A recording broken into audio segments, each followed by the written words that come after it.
toutes et à tous. Merci de vous être levés tôt, donc déjà pour Madame Schwartz et maintenant pour moi-même. Donc déjà, je voudrais peut-être commencer très rapidement par quelques remerciements pour quelques personnes qui m'ont aidé d'abord à préparer ce commentaire. Donc je voudrais peut-être remercier d'abord Dr Bellassène et Dr Bellassène, qui sont pas forcément dans le même ordre, mes parents et ma femme, qui ne sont malheureusement pas avec nous aujourd'hui, mais enfin, qui sont avec nous par ce commentaire, puisque sans eux, ce commentaire aurait une tournure bien moins intéressante. Je voudrais aussi également remercier Madame Noémie Issan Benchimol, qui m'a donné un certain nombre d'éléments intéressants que je vais vous proposer également, donc sur l'épisode qu'on va étudier ensemble. Et également, sinon pour le reste, remercier vraiment l'organisation, nos amis bénévoles, et bien évidemment le consistoire israélite du Bas-Rhin, le grand rabbin Veil, le président M. Dahan, et bien sûr Rav Ariel Rebibo, sans qui rien de cela n'aurait été possible. Donc merci vraiment à eux.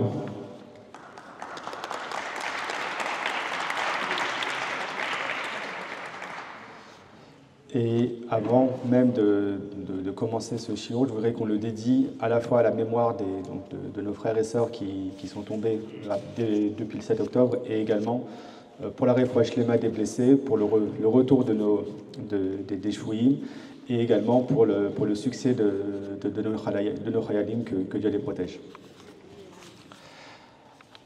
Alors je ne sais pas combien d'entre vous ont compris le début du titre de ma conférence, qui commence dans le livre des sources à la page 35, donc Bibleception, le récit de Balak, ou quand le Tanakh s'auto-cite.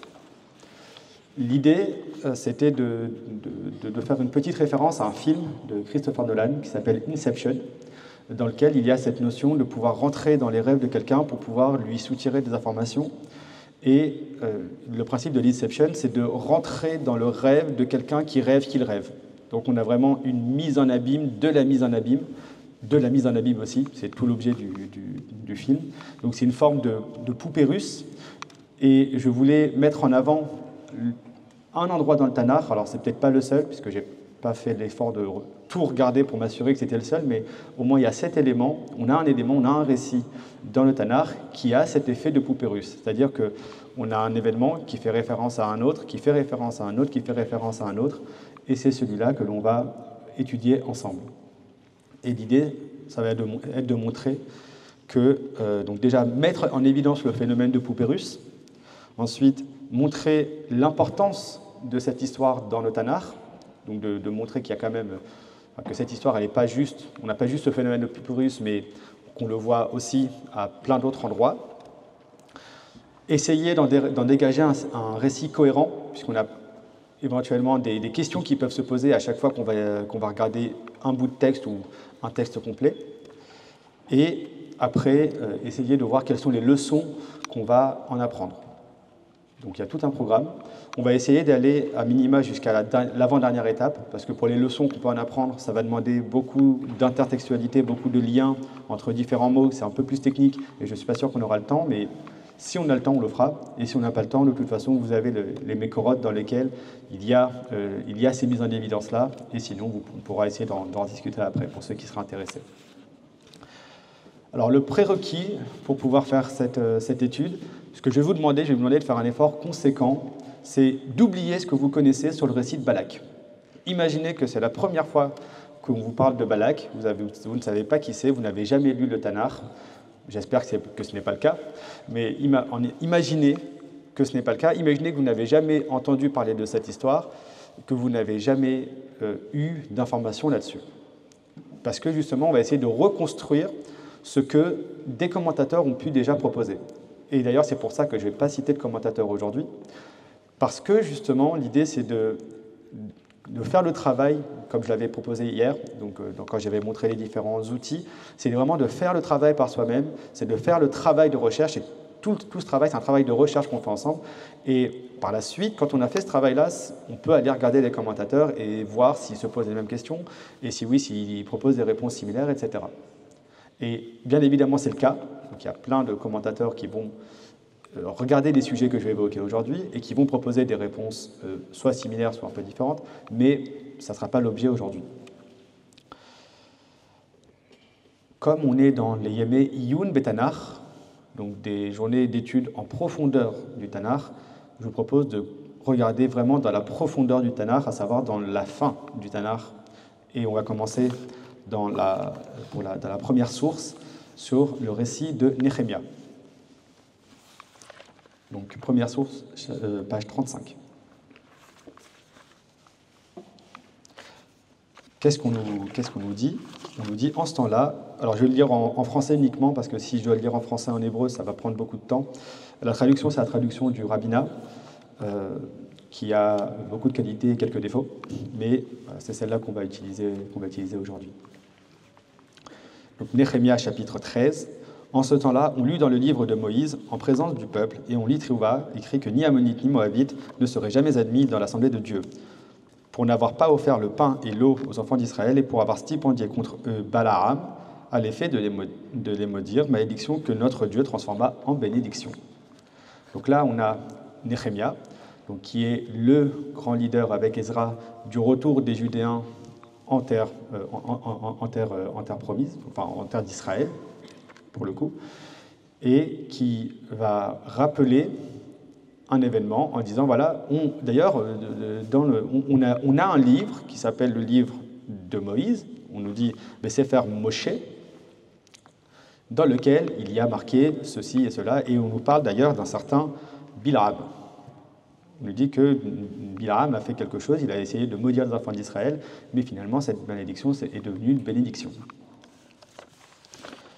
Alors qui c'est ce Bilam? On va voir en remontant, puisque là on est vraiment dans la profondeur et après on va remonter étape par étape, on va remonter dans les grandes poupées russes. Donc là on est dans la toute petite et on va remonter par la suite.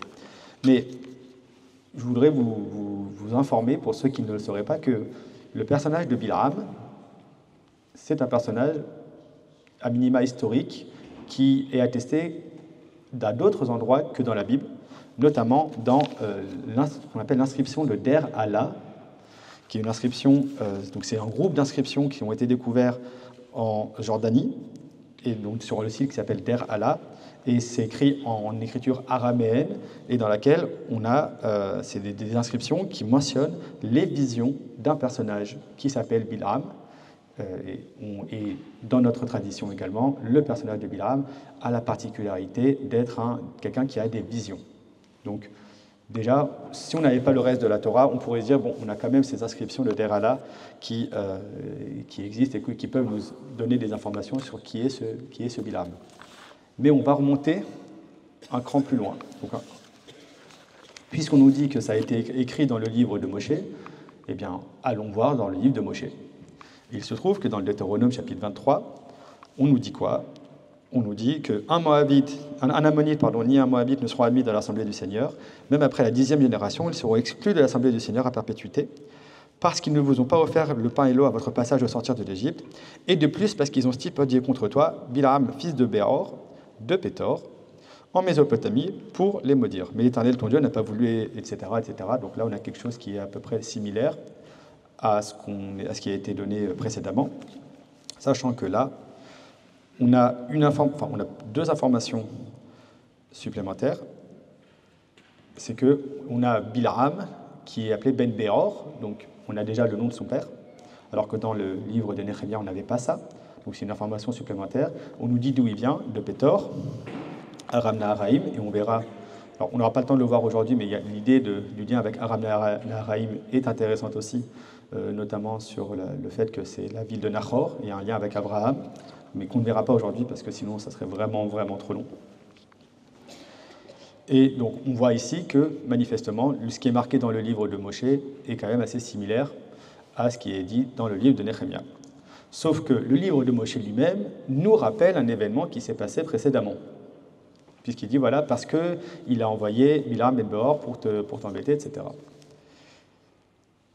Et on aimerait bien se demander qu'est-ce qui s'est passé avec Bilam Ben Béor. Quand est-ce qu'il y a eu quelque chose qui a posé problème aux enfants d'Israël avec Bilam Ben Béor? Et on a cette information-là en remontant, encore une fois, dans le livre des Nombres. Donc Nombres, chapitre 31. Et Moïse leur dit, « Quoi, vous avez laissé vivre toutes les femmes? Ne sont-ce pas elles qui, à l'instigation de Bilam, ont porté les enfants d'Israël à trahir l'Éternel pour Baal-Péor, de sorte que la mort a sévi dans la communauté de l'Éternel ?» Alors là, on nous dit ce qui s'est passé contre les enfants d'Israël, même si initialement, dans le livre du Deutéronome, on nous dit qu'il y a eu une volonté de malédiction, mais qui s'est transformée en bénédiction. Mais si on regarde juste avant, donc l'occurrence précédente, eh bien, on se rend compte que ce qui s'est passé avec Bilam, c'est qu'il y a eu, ça leur a causé quand même un certain nombre de problèmes. Et donc ça nous demande quoi? Moïse nous rappelle encore un événement qui s'est passé précédemment. Donc on va essayer de comprendre quel est cet événement qui s'est passé précédemment. Donc on continue à faire ce chemin à rebours qui nous permet de remonter un peu à la surface du texte. Et le texte que je vais vous proposer, le dernier, c'est donc en Nombre 25, Israël s'établit à Shittim, c'est un point important. Là, le peuple se livra à la débauche avec les filles de Moab. Elles convièrent le peuple à leur festin idolâtre. Et le peuple mangea, il se prosterna devant leur Dieu. Israël se prostitua à Baal-Péor et le courroux du Seigneur s'alluma contre Israël. Donc là, on voit que on nous parlait des Midianites. Dans la source précédente, il y avait une question d'aller combattre les Midianites parce qu'il y avait eu cette problématique avec ces femmes Midianites. Là, on parle de Moabites, mais il y avait aussi Moab et Midian. On aura l'occasion d'y revenir. Eh bien, c'est ce qui s'est passé. On nous dit, voilà, il y a eu une débauche qui a été faite du fait de ces Moabites et ou Midianites. Les 4 éléments que je vous ai proposés ici, ce sont juste des petits extraits d'éléments un peu plus grands qu'on reverra tout à l'heure, mais dans l'ordre, parce que justement, on verra ce qu'il y a en plus, ce qu'on peut apporter en plus dans le reste du texte. Ça ne vous aura peut-être pas échappé, mais j'ai parlé de Balak dans le titre de mon intervention, et là, je n'ai jamais parlé de Balak depuis le début. Je n'ai parlé que de Bilam. À chaque fois, c'est Bilam qui apparaît. Alors, une première remarque, c'est que Balak et Bilam commencent par les 2 premières lettres. Donc ça, c'est déjà un premier lien qu'on pourrait avoir entre les deux. Mais justement, essayons de voir en quoi l'histoire de Balak et de Bilam ces 2 histoires sont vraiment imbriquées et liées l'une à l'autre. Et aussi, on va se poser vraiment la question sur cette histoire de Shittim, de ce qui s'est passé avec les femmes de Moab.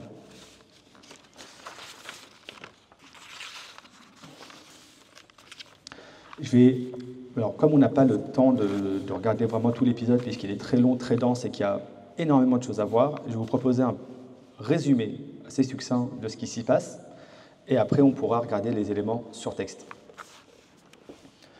Donc, on a un certain Balak, on verra d'ailleurs qui c'est par la suite, qui cherche à se défaire des enfants d'Israël. Donc c'est au chapitre 22 des Nombres.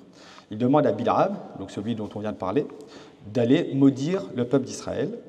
Bilam va en parler avec Dieu. Dieu lui dit de ne pas y aller. Finalement, il négocie avec Dieu et il parvient à y aller. Et donc Bilam d'abord refuse, mais ensuite il va accepter. Et il va y avoir également le fameux épisode avec l'ânesse de Bilam, dans laquelle l'ânesse ne va pas lui obéir, elle va même parler, parce qu'il y avait un ange qui était sur le chemin et qui voulait les arrêter. Ensuite, Bilam va essayer de maudire les enfants d'Israël sans y parvenir, et effectivement, ces malédictions vont se transformer en bénédictions. À la suite de cet épisode-là, il y a l'épisode des Moabites et Midianites, des femmes Moabites et Midianites, avec donc, cette histoire de débauche qui a mené à de l'idolâtrie, à Baal-Péor, et ça a mené à la mort de 24 000 personnes dans le peuple d'Israël, un nombre conséquent, et on a l'épisode du zèle de Pinchas, donc Pinchas, le petit-fils d'Aaron à Cohen, qui va arriver à arrêter cette épidémie-là.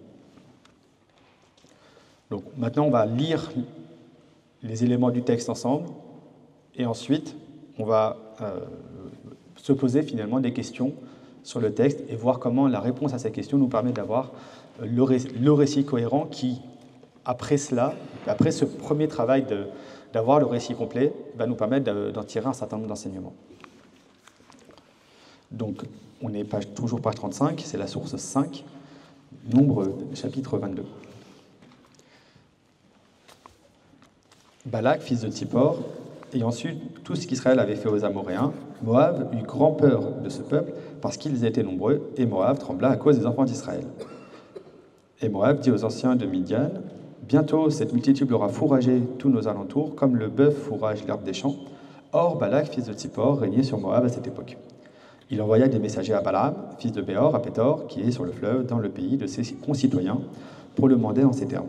Un peuple est sorti d'Égypte, déjà il couvre la face du pays, et il est campé vis-à-vis de moi. Viens donc, je te prie, et maudis-moi ce peuple, car il est puissant, car il est plus puissant que moi. Peut-être parviendrai-je à le vaincre, et le repousserai-je du pays. Car je le sais, celui que tu bénis est béni, celui que tu maudis est maudit.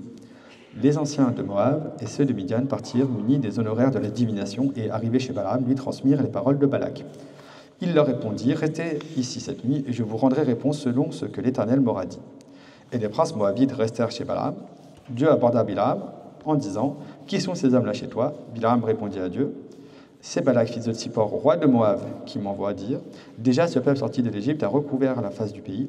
Viens donc, maudis-le moi, peut-être pourrais-je l'attaquer et l'expulserai-je. » Voilà pour la partie de l'épisode de Balak et Bilam, donc le lien entre Balak et Bilam, qu'on va vraiment étudier aujourd'hui. Et on va essayer de mettre en évidence quelques petits soucis avec ce texte. On nous dit « Vayar Balak ben Tsippor, et kol hashar asa Israël à Émori ». Donc Balak, fils de Tsippor, ayant su tout ce qu'Israël avait fait aux Amoréens, Moab eut grand peur de ce peuple parce qu'il était nombreux, et Moab trembla à cause des enfants d'Israël. La première question qu'on pourrait se poser, c'est oui, ils ont fait quelque chose aux Amoréens. Il y a eu la guerre contre les rois amoréens Sihon et Og dans les versets précédents, enfin dans les chapitres précédents. Donc on peut se poser la question, mais quel rapport avec Moab finalement? Alors il se trouve qu'effectivement les enfants d'Israël sont campés au niveau de la frontière de Moab. Mais il n'y a pas dans le texte de Bamidbar de lien entre Moab et les enfants d'Israël. C'est d'ailleurs l'utilisation de la Torah nous permet de le voir assez bien avec la concordance, puisqu'il est dans donc, la source 7. On nous dit « Vaishlach Moshe malachim mikadesh el melech Edom » et on nous dit « Vaishlach Israël malachim el Sichon melech haEmori » Donc on a l'idée que Moïse va envoyer des messagers d'abord à Édom et ensuite à Sichon, roi des Amoréens. Mais au moment de l'histoire de Balak, on n'a pas d'informations sur un quelconque envoi de messagers à Moab, entre les enfants d'Israël. Donc, a priori, on ne sait pas vraiment pourquoi de quoi Moab vient se mêler finalement. Donc, c'est une première question qu'on va se poser. Source 8, on nous dit « Et Moab dit aux anciens de Madian, « Bientôt cette multitude aura fourragé tous nos alentours, comme le bœuf fourrage l'herbe des champs. Or, Balak, fils de Tsippor, régnait sur Moab à cette époque. » Balak ben Tsippor, on nous en a parlé dès le début. On nous dit, Bayar, Balak ben Tsippor a vu, etc. Oui, mais pourquoi ne pas nous dire de façon beaucoup plus simple, beaucoup plus claire, Balak ben Tsippor, Balak fils de Tsippor, roi de Moab, a vu qu'il s'était passé ceci ou cela. Ça, c'est une bizarrerie du texte qui vient nous rappeler d'ailleurs que... D'ailleurs, au fait, juste, je vous rappelle que Balak, c'était le roi de Moab. Attention. Surtout, il y a une autre bizarrerie du texte, c'est qu'il y a marqué « Meler les Moab », un roi pour Moab. Pas marqué « Meler shel Moab » ou « Meler Moab », il y a un Lamed, il y a un roi, il fait fonction de roi de Moab. Alors après, par la suite, quand Bilam va parler dans tout le reste du Tanakh, on va parler de Balak, on va dire que c'est le roi de Moab, mais ici en particulier, le texte vient nous donner une information, en tout cas, c'est ce qu'on va voir, sur le fait qu'il est roi pour Moab. Et ça, on verra que ça a son importance. Et donc, à la suite de toutes les péripéties qu'on a évoquées avec Bilam, avec son ânesse, avec l'idée d'essayer de maudire et de bénir, finalement, ça ne fonctionne pas. Bilam rentre chez lui, et Balak également. Et pourtant, au chapitre 25 des Nombres, on a l'épisode à Shittim avec Lebnot Moab et Midian. Donc Israël s'établit à Shittim, donc de source 9. Là, le peuple se livra à la débauche avec les filles de Moab. Elles conduirent le peuple à leur festin idolâtre, et le peuple mangea et se prosterna devant leur Dieu. Israël se prostitua à Baal-Péor, et le courroux du Seigneur s'alluma contre Israël. Et le Seigneur dit à Moïse, « Prends tous les chefs du peuple et fais-les pendre au nom du Seigneur, face au soleil, pour que la colère divine se détourne d'Israël. » Et Moïse dit aux juges d'Israël, « Que chacun de vous immole ceux des siens qui se sont livrés à Baal-Péor. » Cependant, quelqu'un des Israélites s'avança, amenant parmi ses frères la Midianite, à la vue de Moïse, à la vue de toute la communauté des enfants d'Israël, qui pleuraient au seuil de la tente d'assignation. À cette vue, Pinchas, fils d'Éléazar, fils d'Aaron le pontife, se leva du milieu de la communauté, arma sa main d'une lance, entra sur les pas de l'Israélite dans la tente, et les passa tous deux, l'Israélite ainsi que cette femme, qu'il frappa au flanc. Et le fléau cessa de sévir parmi les enfants d'Israël. Ceux qui avaient péri par la suite du fléau étaient au nombre de 24 000. On pourrait se poser vraiment la question, quel est le lien entre les deux épisodes, entre cette idée de Balak qui veut essayer de maudire les enfants d'Israël, et de l'autre côté, on a les Moabites midianites qui vont réussir à faire du mal aux enfants d'Israël, puisqu'elles vont les inciter à l'idolâtrie, et après cela, il y aura une épidémie de 24 000 personnes qui vont mourir. La première chose, c'est que, de façon assez évidente, on n'a pas besoin d'être grand savant pour pouvoir voir que on a Midian et Moab qui sont alliés dans l'épisode de Balak. On nous parle des Moabites et aussi d'une princesse midianite. Alors, on verra que c'est une princesse un peu après dans les versets, mais donc on a des Midianites et des Moabites qui sont ensemble. Donc a priori, on a une corrélation à minima entre les deux épisodes. Donc la corrélation on a. Maintenant, l'idée c'est d'essayer de voir si on a une causalité. Donc on voit que les éléments sont liés, mais est-ce que l'un est la conséquence de l'autre ou pas?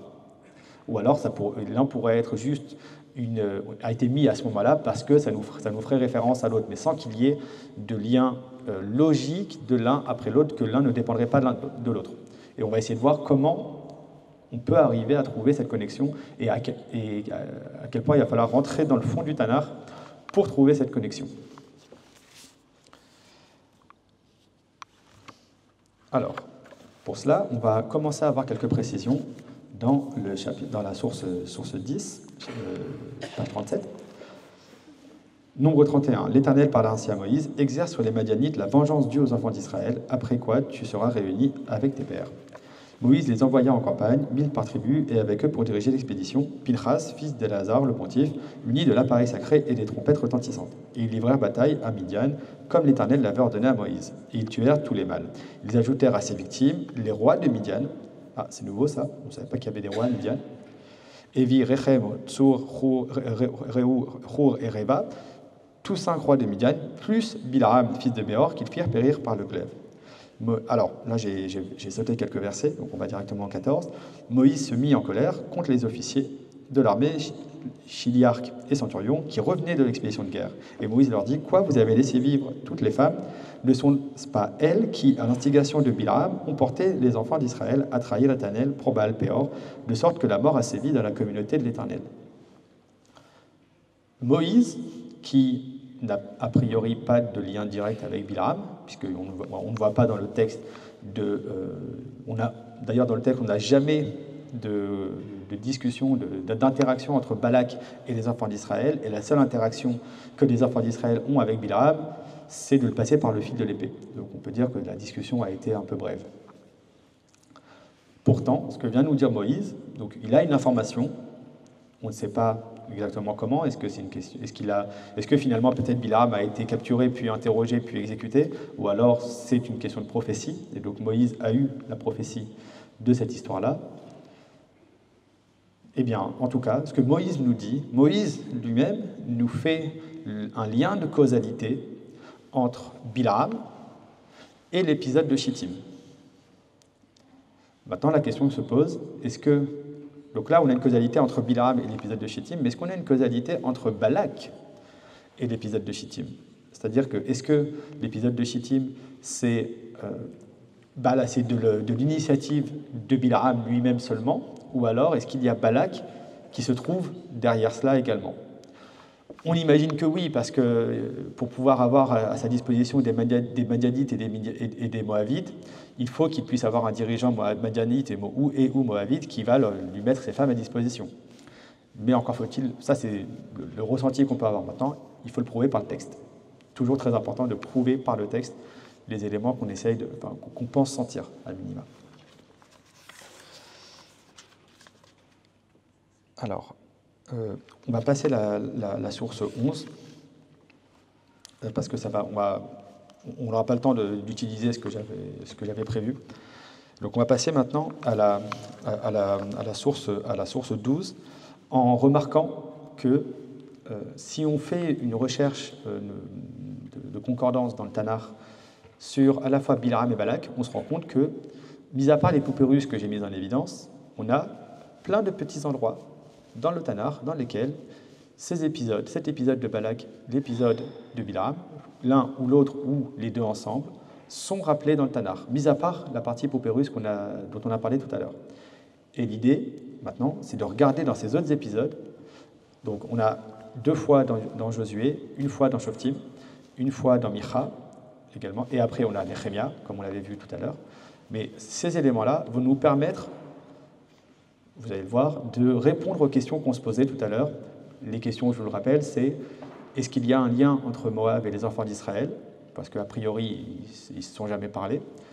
Deuxièmement, pourquoi on nous dit Balak ben Sipor Melech les Moab?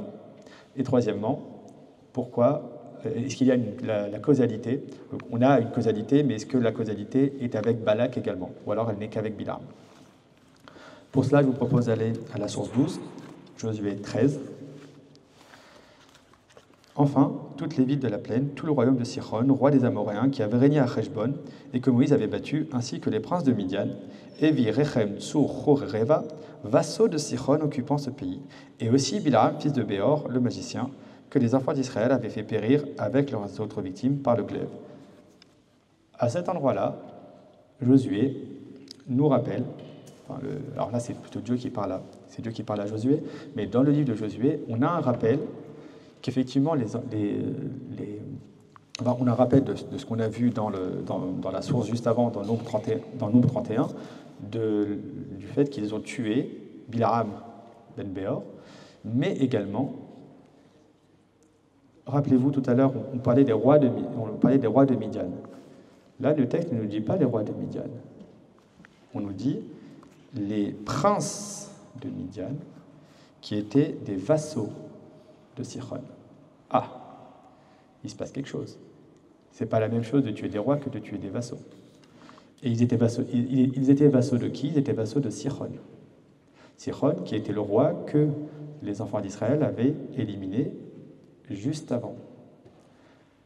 Donc si après l'épisode de Sichon, ils deviennent rois, ça veut dire quoi? Ça veut dire qu'avant ils étaient vassaux, ça veut dire que les enfants d'Israël, en tuant Sichon, leur ont rendu quand même un sacré service, puisqu'ils étaient sous la coupe de Sichon initialement, et par la suite, Sichon n'existant plus, et a priori, ils n'étaient pas devenus des vassaux des enfants d'Israël, puisqu'ils étaient rois quand ils ont été tués.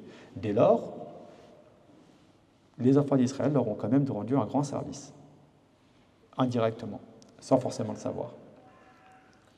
Et pourtant, ils ont quand même choisi d'aller contre les enfants d'Israël. Et ça nous permet également de se dire, finalement, quand on a une vacance de pouvoir qui s'est faite, on nous dit Bilam ou Balak ben Sipor, Meler les Moab Baetaï. Baetaï, c'est à ce moment-là, au moment où il y a la vacance de pouvoir de Sichon, eh bien, qui est-ce qui va faire fonction de roi? C'est Balak. Et d'ailleurs, il y a certains commentateurs qui proposent même de dire que Balak n'était pas spécialement moabite lui-même, mais qu'il a pris l'opportunité pour prendre le pouvoir, ou en tout cas avoir une forme de pouvoir sur Moab et Midian. Donc on a déjà une réponse à notre deuxième question. La question sur Melech les Moab, eh bien, il y a une vacance de pouvoir, même s'il fait fonction de roi parce qu'il n'a pas vraiment de pouvoir sur Midian, parce que les Midianites, maintenant, ils sont rois, donc ce sont juste des rois alliés. Je vous propose d'aller dans Josué, donc 24, la source 13. Ceux-ci implorèrent l'Éternel, qui interposa un épais nuage entre vous et les Égyptiens, fit retomber sur eux la mer et les submergea. Vous avez vu de vos yeux ce que j'ai fait à l'Égypte, puis vous demeurâtes de longs jours dans le désert. Je vous conduisais au pays des Amoréens, établis au bord du Jourdain, et qui vous combattirent. Je les livrai en votre pouvoir, vous conquîtes leur pays, et je les exterminai devant vous. Puis se leva Balak, fils de Tsippor, roi de Moab, qui entra en lutte avec Israël, et fit appeler Bilaam, fils de Béor, pour vous maudire. Mais je ne voulus pas écouter Bilaam, et il dut au contraire vous bénir, et je vous sauvai ainsi de sa main. Là, on a une information supplémentaire. On nous dit que Balak a voulu aller en guerre contre Israël. Et il a appelé Bilaam pour maudire les enfants d'Israël, mais finalement, ils ont été bénis. J'attire votre attention sur, il y a marqué Vayakom Balak ben Sippor, Melech Moab, Vayilachem be'Israël. Il n'y a pas marqué qu'il s'est levé les Hilachem be'Israël, donc et donc c'est pour ça que non, c'est bon.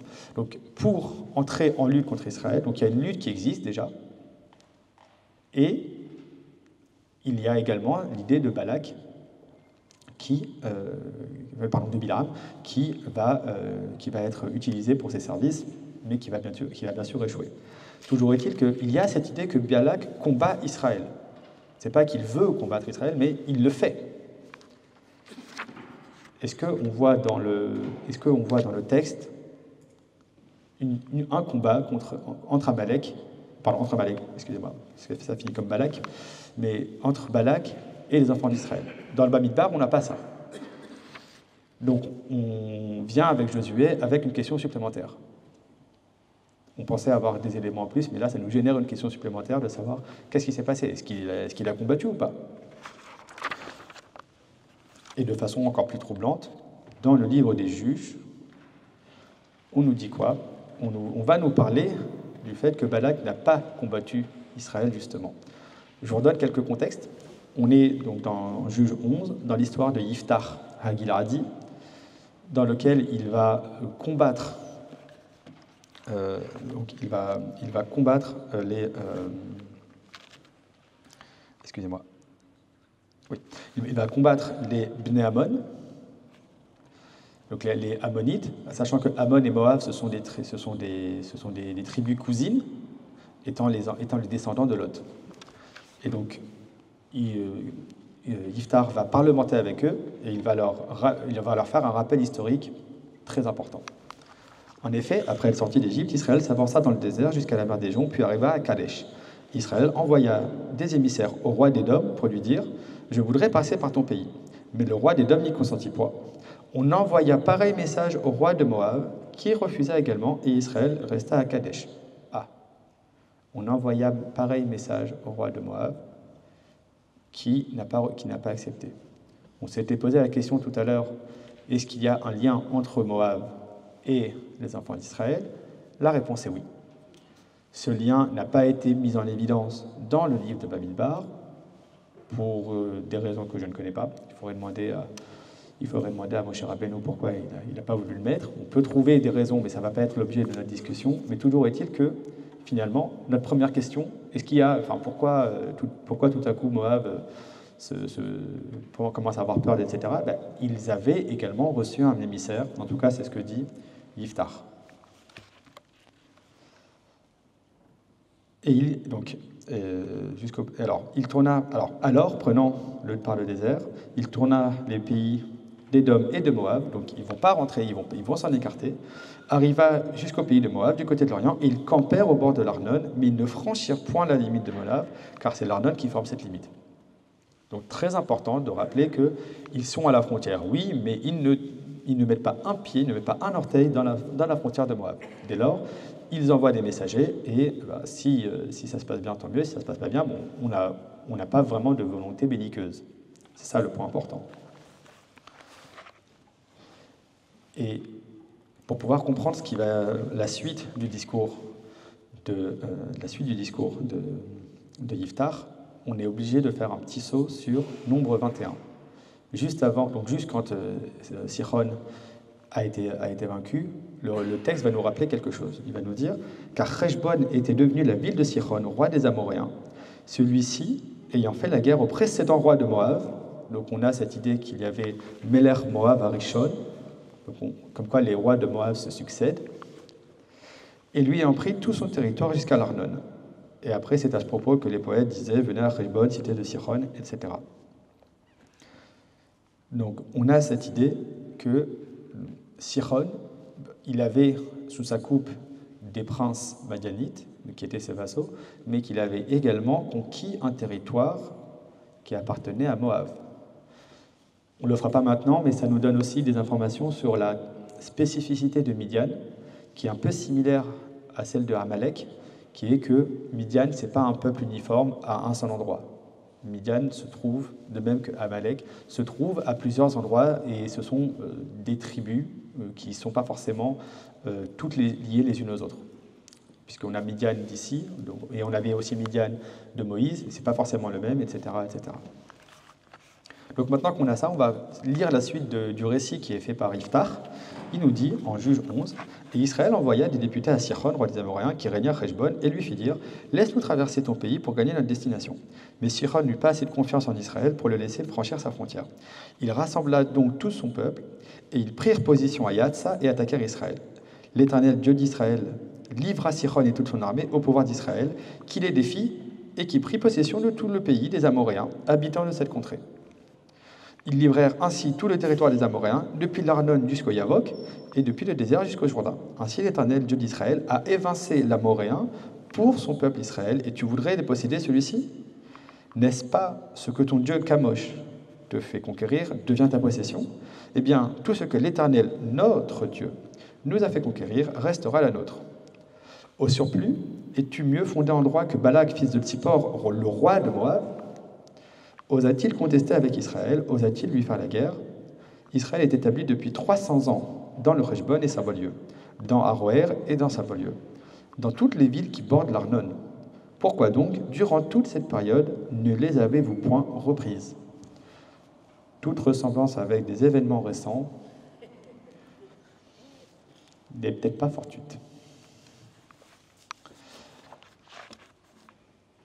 Et également dans une géographie qui est quand même similaire. Ce que vient nous dire Iftar, c'est que ce qui leur a permis de récupérer cette zone, qui était avant, effectivement, elle était à Moab, c'est le fait qu'elle a transité par une possession amoréenne. Et qu'effectivement, les Amoréens, ça fait partie des peuplades qui doivent être chassées, alors que Moab, et d'ailleurs on le voit dans le livre de Devarim, Ammon et Moab, on n'a pas le droit de toucher à leur territoire parce que ce sont des Bnei Lot, des enfants de Lot, et c'est leur territoire à eux. Mais dès lors que c'est passé aux mains des Amoréens, c'est un territoire amoréen, et donc on peut le garder. Mais surtout, pour ce qui nous intéresse aujourd'hui, on nous parle de « Es-tu mieux fondé en droit que Balak, fils de Tsippor, le roi de Moab? Osa-t-il contester avec Israël ?» Alors là, il y a marqué « Im nilcham nilcham bam » donc, Harov Rav Israël, Im nilcham nilcham bam. Est-ce qu'il a donc voulu contester? Est-ce qu'il a fait la guerre avec Israël? C'est une question rhétorique. Et donc, Yiftar va dire au Bnei Ammon, oui, mais si Balak, qui est roi de Moab, ou en tout cas faisant fonction de roi de Moab, n'a pas fait la guerre avec Israël, alors pourquoi vous, Bnei Ammon, feriez-vous la guerre contre les Bnei Israël? Puisque vous êtes des Bnei Ammon, vous n'êtes même pas Moab. Vous voulez juste récupérer, vous vous êtes dit, bon, bah voilà, c'était dans notre giron, on va essayer de le récupérer d'une façon ou d'une autre. Dès lors, ça nous fait potentiellement une contradiction avec Yahushua, puisque Yahushua dit que Balak ben Tsippor, il a chem d'Israël, alors que là, c'est Im nilcham bam. Yiftar nous dit que Balak n'a pas combattu avec les enfants d'Israël. Dès lors, comment on résout ça? Et c'est là que Micha, un prophète qui est dans ce qu'on appelle les 12 petits prophètes, ou les Tréassa, donc littéralement les 12, c'est Micha, et d'ailleurs c'est une partie c'est l'Haftara de la paracha de Balak, donc très simple si on veut la retrouver. Micha va nous donner la réponse. Est-ce parce que je t'ai tiré du pays d'Égypte et délivré de la maison de l'esclavage, parce que je t'ai donné pour guide Moïse et Aaron, et Myriam. Ô mon peuple, rappelle-toi seulement ce que méditait Balak, roi de Moab, et ce que lui répondit Bilam, fils de Béor, de Shittim à Gilgal. Tu as pu connaître les bontés de l'Éternel. On a Balak. Alors déjà, le fait de mentionner Moshe, Aaron et Myriam à un endroit, au même endroit, nous donne un lien direct avec l'ensemble du livre de Bamidbar. Premièrement. Deuxièmement, la mention de Balak et de Bilam, en disant, alors, Mayahat Balak Melech Moab, donc quel est le conseil qu'a demandé Balak Melech Moab. L'utilisation du mot Yahatz est assez délicate, ça pourrait faire l'objet d'un cours entier, mais il y a cette notion de conseil. Ou Ma'ana Lo, voilà ce que lui a répondu Bilam, Ben Beor, Min Hashitim, de Shittim, Ada Gilgal, jusqu'à Gilgal, les Ma'anda Titkot Adoshem, afin de pouvoir connaître les bontés de Dieu. Je vous avais parlé tout à l'heure de Shittim. Le mot Shittim, il est important. Ce Shittim-là, avec Balak et Bilam, voilà ce que Balak a demandé, voilà ce qu'il lui a répondu, Bilam. Ça nous donne une information capitale. On a notre causalité. On nous dit voilà ce qui s'est passé à Shittim. C'est effectivement lié à Balak et à Bilam, et ça nous permet également de mettre en évidence qu'est-ce qui s'est passé. Si effectivement on a une causalité entre l'épisode de Balak et l'épisode de Shittim, durant lequel les enfants d'Israël ont été frappés durement, puisqu'il y a eu 24 000 morts qu'ils ont eus, ça nous permet de résoudre l'apparente contradiction entre les juges, donc Iftar et Bamidbar d'un côté, et Yehoshua de l'autre.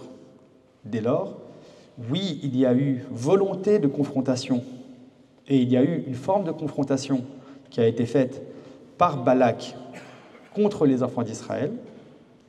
Cette confrontation s'est faite par le truchement des filles de Moab et de Midian sur le conseil de Bilam, mais pour autant, ils ne sont pas allés se battre frontalement, contrairement à ce qui s'est passé avec les armées de Hamon qui étaient vraiment littéralement à la frontière au moment de Iftar.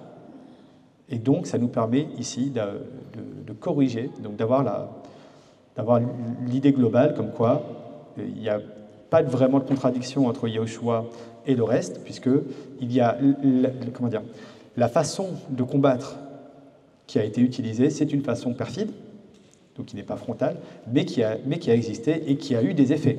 C'est ça le point important. Il y a eu des effets, il y a eu un combat qui se porte plutôt sur un combat peut-être un peu spirituel, puisqu'il y avait une question d'idolâtrie, qui a été fait entre Balak et les enfants d'Israël.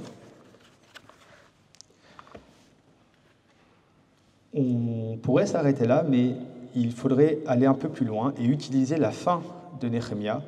On avait parlé de Néhémia tout à l'heure, et j'avais volontairement enlevé le verset numéro 3 pour qu'on puisse le voir et avoir un indice de ce que ça peut représenter.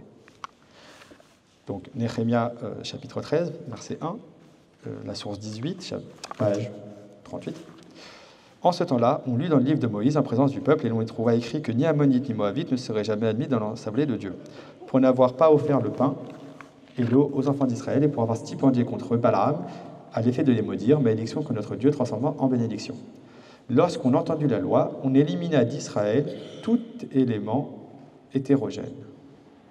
Vayevdilou kol haerev mi Israël. Qu'est-ce que c'est que ce haerev? Donc, on se rend compte que ce sont des personnes qui sont dans le peuple, mais qui ne devraient pas être forcément dans le peuple. Et ce haerev nous fait penser de façon assez directe au haerev Rav, à la sortie d'Égypte. On nous dit Vegam haerev Rav ala itam. Donc, quand il y a eu la sortie d'Égypte, il n'y a pas eu que les enfants d'Israël qui sont sortis d'Égypte, mais il y avait un haerev Rav, donc il y avait des éléments hétérogènes, nombreux, qui sont sortis avec eux également. Et donc, dans Néhémia, nous avons un indice comme quoi on pourrait rapprocher la sortie d'Égypte, l'histoire de la sortie d'Égypte, avec l'épisode de Balak. Sachant que l'épisode de la sortie d'Égypte, c'est un épisode fondateur de notre foi, de la Torah en entier, et l'épisode de Balak est un événement qui n'a pas l'air forcément fondateur, mais qui quand même revient de façon assez conséquente, puisque pour le retrouver dans l'ensemble des 3 livres du Tanakh, répété à plusieurs fois, et même ici, il y a peut-être quelque chose derrière. Il y a peut-être une leçon à en tirer, enfin, une leçon que je vais vous proposer, à minima, mais ça nous montre quand même l'importance de cet épisode pour la foi juive. Alors, quelle heure est-il? Ouais. J'ai encore combien de temps? 10 minutes? 22 minutes? Ah, j'ai entendu. Donc 10 minutes? Ok. Donc, pour pouvoir essayer d'avoir une idée de ce que ça peut représenter, il y a un midrash que je vais citer, mais je ne vais pas vous citer le midrash pour en apprendre quelque chose, de dire, voilà, puisque le midrash dit cela, alors je vais en déduire quelque chose, mais on va utiliser ce midrash pour se rendre compte de l'idée qu'il y a derrière ce midrash. On nous dit quoi? Donc, Rabbi Chia bar Abba dit au nom de Rabbi Simai, il y a 3 personnes dans ce conseil, dans le conseil pour Pharaon de primer les enfants d'Israël. Bilham, Job et Jéthro. Bilham, qui a conseillé, a été tué. Job, qui est resté silencieux, a été puni par les souffrances. Et Yitro, qui a fui, a eu le mérite que ses descendants siègent dans la chambre des tailles. Ce que nous dit ce midrash, c'est que ce midrash met en lien 3 personnages a priori complètement différents, puisqu'on a Yitro, qui était, selon certaines interprétations, le beau-père de Moïse, selon 2 interprétations qui ont ma préférence, le beau-frère de Moïse. Donc Yitro, Job, dont on ne connaît pas la temporalité, et qui fait partie du livre dans les Ketuvim, et également Bilham, dont on vient de parler de façon abondante aujourd'hui. Et on pourrait se poser la question, quel est le lien, pourquoi le Midrash nous fait le lien entre ces 3 personnes? Juste avant cela, je voudrais rappeler un élément fondamental qu'il faut souligner pour pouvoir bien comprendre l'enjeu. Et j'envoyais du désert de Kédémoth une députation à Sichon, roi de Heshbon, avec ces paroles pacifiques. Divrei, shalom, les morts. Je voudrais passer par ton pays et je ne ferai pas de problème, etc. Je voudrais simplement passer à pied. Il y a de façon répétée cette idée que les intentions d'Israël ne sont pas belliqueuses du tout. Enfin, ils seront belliqueuses contre Canaan, bien sûr, puisque c'est là où ils veulent rentrer, mais avec Sichon, avec Édom, avec Moab, il n'y a aucune intention belliqueuse. Maintenant qu'on a ça en tête, et que le Midrash nous parle de faire un conseil à Pharaon, on pourrait regarder. Alors, c'est un peu en petit, et c'est tiré justement du Tanakh Lab de la Torah. On peut voir des similitudes entre le début de Shemot et l'histoire de Balak, le tout début de Shemot. Je suis désolé pour les non-hébraïsants, mais on ne pourra pas l'avoir en français, donc peut-être pour une prochaine fois. Toujours est-il qu'on a déjà des éléments textuels qui sont intéressants avec des termes employés qui sont similaires. On a Vayomer el Amo, Hine Am Ben Israël, voici le peuple d'Israël, alors que de l'autre côté, on a Hine Am Yatsa Mi Israël ou Hine Ha'am Ayotse Mi Mitzrayim. Et d'ailleurs, il s'est passé plein de choses entre la sortie d'Égypte et l'histoire de Balak, et pourtant, il y a quand même cette idée de rappeler la sortie d'Égypte. Donc ça nous donne encore plus envie de faire le lien entre la sortie d'Égypte, entre l'histoire de la sortie d'Égypte dans son ensemble et l'histoire de Balak. On a aussi Mipene Bene Israël, donc de la phase des enfants d'Israël, donc qui est très caractéristique et qui apparaît également. On a Ki-Hatsum, donc il est important, il est plus important. On a aussi l'idée de Venilcham Banu Ve'ala Minares, l'idée qu'ils vont nous combattre et nous empêcher. Donc ça, c'est en Égypte. Et c'est pour ça que j'avais gardé jusqu'à ce verset, donc jusqu'au verset 11. Ulai uchal lehi lachem bo vegerashtiv, et je vais pouvoir le combattre et le chasser. On a également 2 autres éléments. Alors, il y en a un qui n'apparaît pas de façon de façon exacte ici, enfin on le voit après, il y a marqué « Ine chissa eten haaretz ». Voici qu'il a recouvert la face de la terre. Et ça nous fait directement penser à la plaie des sauterelles, parce qu'il y a marqué pour la plaie des sauterelles « Vaichas et haed kol haaretz ». Et ce sont les deux seuls endroits dans le Tanakh dans lesquels on a chassa, donc le fait de couvrir, ayn, donc la face ou l'œil, à haaretz de la terre. On pourrait aller également... excusez-moi, il m'en manque un. Le dernier point important, pour comparer l'Égypte, enfin, il y en a beaucoup d'autres, mais pour comparer l'Égypte avec Balak, c'est qu'on a un changement de pouvoir. Vayakom melech chadash al Mitzraïm asher lo yada et Yosef. Il se passe quoi? Il y a un changement de pouvoir, il y a une vacance de pouvoir, puisqu'il y a un nouveau roi, donc ça veut dire qu'il n'y a plus l'ancien. De même que pour Balak, on a mis en évidence l'idée que, de façon assez... Alors, c'est pas marqué exactement comme ça dans le texte, mais il y a une vacance de pouvoir dont profite Balak. Donc, on avait Balak d'un côté, et on avait Balak-Bilam, qui vont ensemble, et on avait parlé de Yitro également. Yitro, beau-père ou beau-frère de Moïse.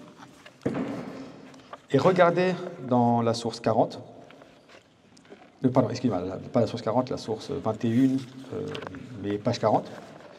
On peut faire une comparaison entre Shemot 18, donc le retour de Yitro auprès de Moïse, après la sortie d'Égypte, après même l'ouverture de la mer des Joncs, et également le début de l'épisode de Balak. Et c'est ça, je trouve, qui est assez formidable, c'est de pouvoir, pour un même texte, le comparer avec différents textes et de voir les liens qu'il y a entre eux.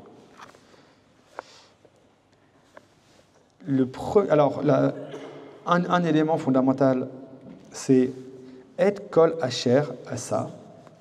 On a le Et Kol Asher Asa qui revient et qui est assez rare. Et si vous voyez page 41, je vous donne l'ensemble des occurrences dans la Torah de ce Et Kol Asher Asa. Et c'est soit lié à la création, soit lié à la sortie d'Égypte, ou alors lié à l'épisode de Balak, l'épisode avec les rois amoréens.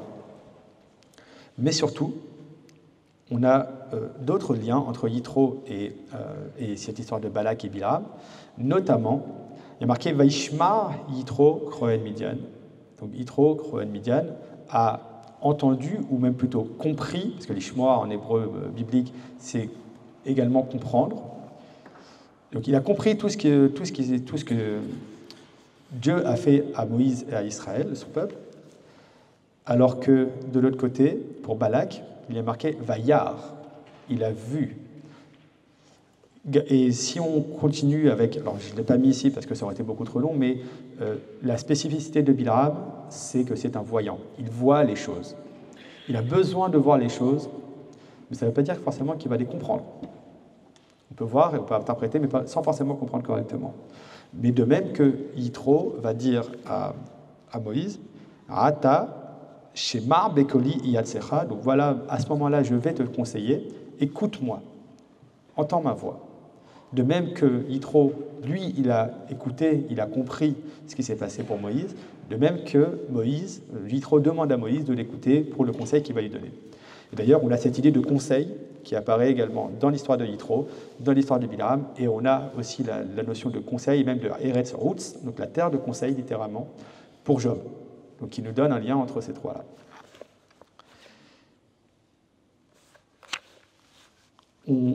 L'idée, c'est de mettre en évidence quelle est, in fine, la réaction que quelqu'un d'extérieur peut avoir face aux bénédictions des enfants d'Israël, finalement. On nous dit, Israël, les enfants d'Israël se sont multipliés, etc. La terre s'est remplie d'eux. Si on regarde dans la Genèse, on a exactement les mêmes termes. Et c'est quoi ces mêmes termes? Ce sont des termes qui sont littéralement la bénédiction. Et n'en déplaise au décroissant, l'accroissant, le fait de se multiplier, le fait de grandir en peuple, c'est une bénédiction.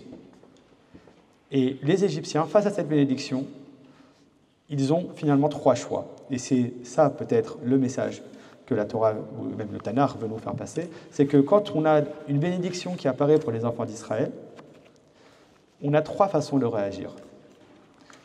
D'ailleurs, qui sont mises avec Yitro, avec Job et avec Bilam. La première possibilité, la plus simple, c'est d'être neutre. De même que Édom est resté neutre, il n'y a pas eu de contact entre Édom et les enfants d'Israël.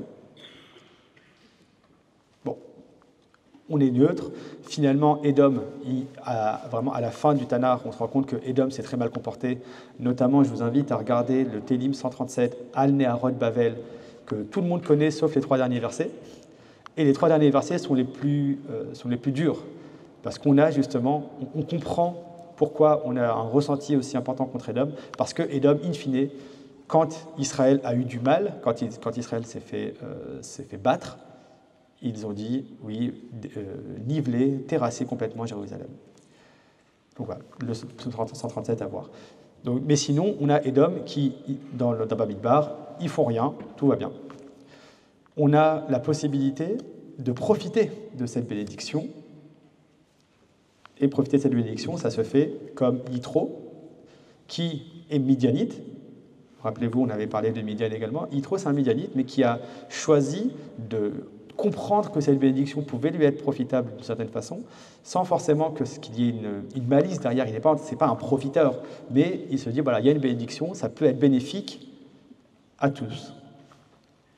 Et on a une autre façon de faire, qui est la façon de Sichon ou la façon de Balak. La façon de Sichon, c'est de dire, voilà, il y a une bénédiction pour les enfants d'Israël, je vais aller complètement les combattre, frontalement. Et qu'est-ce qui s'est passé quand il y a eu une attaque frontale? Ils se sont fait complètement décimer. Ce n'est pas sans rappeler des événements d'il y a à peu près 50 ans, donc la guerre de 67, durant laquelle il y a eu une confrontation frontale, et finalement, ils se sont fait complètement écraser. Une autre possibilité, c'est de faire une confrontation plus perfide, plus sournoise. Tout lien avec des événements récents n'est pas fortuit, bien évidemment, et pour lequel, effectivement, ça va faire mal aux enfants d'Israël. Ça va faire mal aux enfants d'Israël. Les 24 000, le nombre 24 000 qui est donné, c'est le nombre de morts le plus important qu'il y a dans la Torah. Il n'y a pas plus de morts dans la Torah que ces 24 000. Dans le reste du Tanakh, il y a plus, malheureusement, mais dans la Torah, pour une épidémie, il y a 24 000. On a l'épisode de Korach où il y en a 14 700, ce qui est déjà pas mal, mais justement, on est à 24 000, il y a un cran au-dessus. Donc, ça a fait très mal. Ce qu'a fait Balak a fait très mal. Donc, il a réussi quand même, d'une certaine façon. Mais le prix pour eux, c'est l'annihilation quand même. La défaite, quoi qu'il arrive. De même que les rois de Midian auraient pu, enfin, les princes qui sont devenus rois de Midian auraient pu profiter. Ils auraient pu se dire, bon, bah voilà, on va aller... je ne vais pas dire remercier parce que ce n'est pas vraiment leur problème, mais au moins ne pas aller à l'encontre des enfants d'Israël parce que nous, on profite quand même, on est passé de statut de prince à statut de roi. Et finalement, donc de même que Yitro est passé, il a profité, il a ramené d'ailleurs Tzipora qui était la femme de Moïse. D'ailleurs, Tzipora, la fille ou la sœur de Yitro, et Balak ben Tzipor. Donc on a encore une fois un lien entre les deux. Et finalement, donc les rois de Midian ont tous été tués, alors que s'ils avaient à minima choisi la neutralité, eh bien, rien ne leur serait arrivé. Je pense que c'est vraiment quelque chose qu'on devrait garder aujourd'hui. Alors, pas pour nous, parce que nous sommes les enfants d'Israël, mais de se dire que finalement, essayer de mettre en avant le fait que la bénédiction des enfants d'Israël peut vraiment profiter à tous. Merci.